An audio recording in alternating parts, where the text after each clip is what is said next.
Pagbigyan mo na. Sa unang pagkakataon ay inanunsyo ni dating Senador Manny Villar na tatakbo si Camille Villar sa Senado.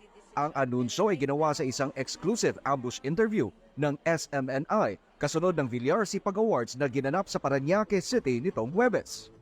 Oo naman. Tatakbo si Camille, na desisyonan na niya eh. Marami kasi nakikiusap at nagtutulak sa kanya. Sabi ko, bakit naman hindi? Ayon kay Villar, wala namang masama kung tatakbo ang kanyang bunsong anak sa nasabing posisyon. Paliwanag pa niya na magsisilbing boses ng kabataan si Camille sa Senado at hindi rin mapapahiya dahil may master's degree ito mula sa Spain. Una-una, kailangan din natin ng kabataan sa Senado sapagkat mahirap naman yung puro kagaya namin matatanda doon. Buti rin kabataan at masigla. Kailangan din naman magaling.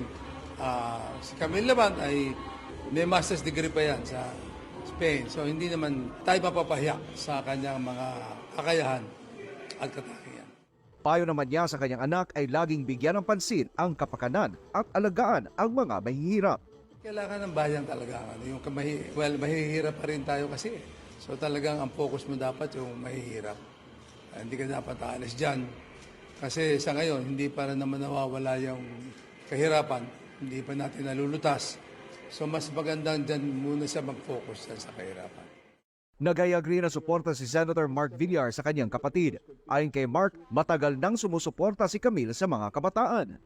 Magaling yung kapatid ko, kaya para sa akin at ang maganda sa kanya, siya yung pinakabata, mas nakaka-relate siya sa kabataan natin at matagal na siyang tumutulong sa mga kabataan. Kaya tingin ko lang, maganda rin na may magkaroon ng representative ng mga kabataan. So yun ang payo ko sa kanya.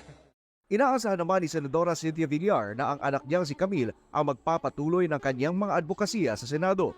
Sa susunod na taon na kasi ay magtatapos na ang termino ng senadora.